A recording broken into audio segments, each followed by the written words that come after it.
Hey, Miss Cobb. So I'll be re-explaining to you chapter 18, the heart, because the heart is definitely the most interesting organ to me because it has so many important functions and we cannot live or function without a heart, working heart.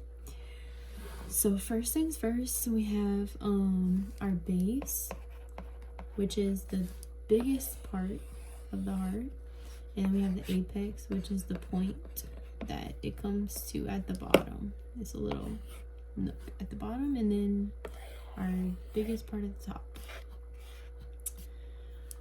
We have some more major structures of the heart. We have the superior vena cava and inferior vena cava. We have the aorta right here, and then we have pulmonary arteries and veins.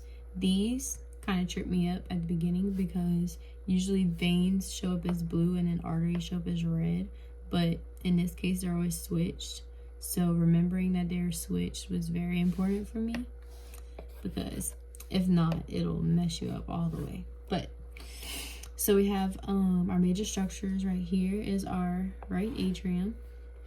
Our right atrium leads down into our right ventricle, then back through the left pulmonary artery. It goes out to the lungs. So we can imagine the lungs are over here somewhere. After they come from our lungs, they come back through our left pulmonary veins, and then they get pumped. The blood gets pumped into the left atrium and then down into the left ventricle. In order to keep this pumping and this flow steady and stable and efficient, we have valves. We have 2 semilunar valves, and then we have 2 atrioventricular valves. So our first valve we come across is right down from the atrium.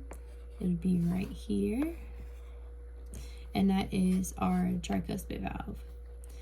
Our tricuspid valve flows blood from the atrium into the ventricle, and then next into our first semilunar valve, which sends the blood straight up through the pulmonary artery and out to the lungs.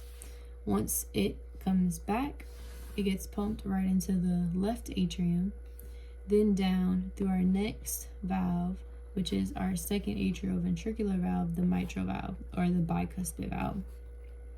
Once the blood gets pushed through this valve, it is down into the left atrium, and then we have another valve that you can see, it's a little hidden right